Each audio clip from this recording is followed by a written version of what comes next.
Hi, I'm Ken German, Senior Managing Editor at CNET, here to give you a first look at the ZTE Render. This is a new phone for US Cellular. Now, I gotta tell you, I heard about this phone, I opened up this phone, got out of the box and used it, and it was just a huge disappointment. Now, there's nothing wrong with actually the physical device. It sort of works well, it's easy to use, but sad trombone, this is a Windows Phone 7 device, and it's coming out in late October 2012, just before Windows Phone 8 becomes available. So I just can't understand why Microsoft and ZTE and US Cellular are putting this phone out when it's already going to be obsolete in less than a week or even less than a couple weeks. Now remember that Windows Phone 7 devices cannot upgrade to Windows 8. You have to buy a whole new device. This is upgradable to Windows 7.8, but that's hardly consolation for a phone that's really going to be obsolete. So I got to tell you, I like Windows Phone. I like it a lot. I'm excited about Windows Phone 8, but this phone just isn't cutting it for a Windows Phone experience.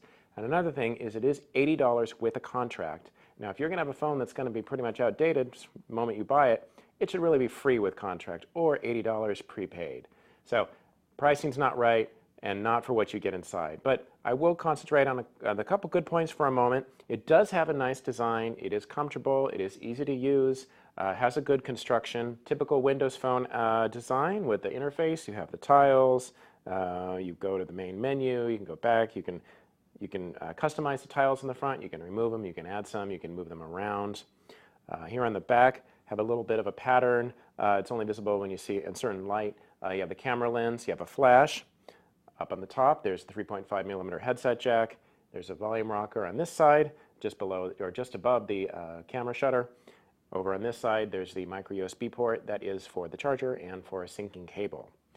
Now inside the phone doesn't have a whole lot. It does have a 5-megapixel camera. Wasn't too impressed with the photo quality. Outside and a lot of light were good. Inside with a flash and at night, not so good at all. But so I wish those were a little better. It does have a 1 gigahertz processor, which was respectable. But you know, when I used it, I found that things were a little slow. The phone, most of the time, took a couple seconds to wake up when I had put it to sleep.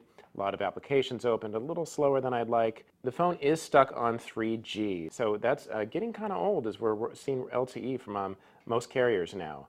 A lot of things will take slower than you're used to if you're used to 4G or even HSPA+. So websites open slower, seen its full site and really graphics heavy and intensive sites opened in about a minute, so that is a long time. One nice thing is the phone does not have a lot of bloatware, which is good. With this phone, not a lot, just your bare features is what you'd expect. Of course, if you want to buy applications, you can go to the Windows Store. Of course, like other Windows phones, it does have the People Hub, so that interacts with Facebook, and if you like other social media services, to integrate them into one area, so when people call, you can see their Facebook photo, you can see their status sometime. There is a Navigator service. Of course, we have the Xbox Live integration, the Zune player, so all the other Microsoft services you'd expect are on this phone. I believe in starter smartphones. I think Windows Phone does need to bleed down into all market segments, whether you're a bargain shopper or whether you're willing to spend a lot of money. But really, this phone isn't it. It's going to be obsolete very soon. It's too expensive for being an obsolete phone. It is easy to use, but if you're looking to go to Windows Phone, just wait for those Windows Phone 8 devices. Seriously. I'm Ken Sherman, here with the first look at the ZTE Render for US Cellular.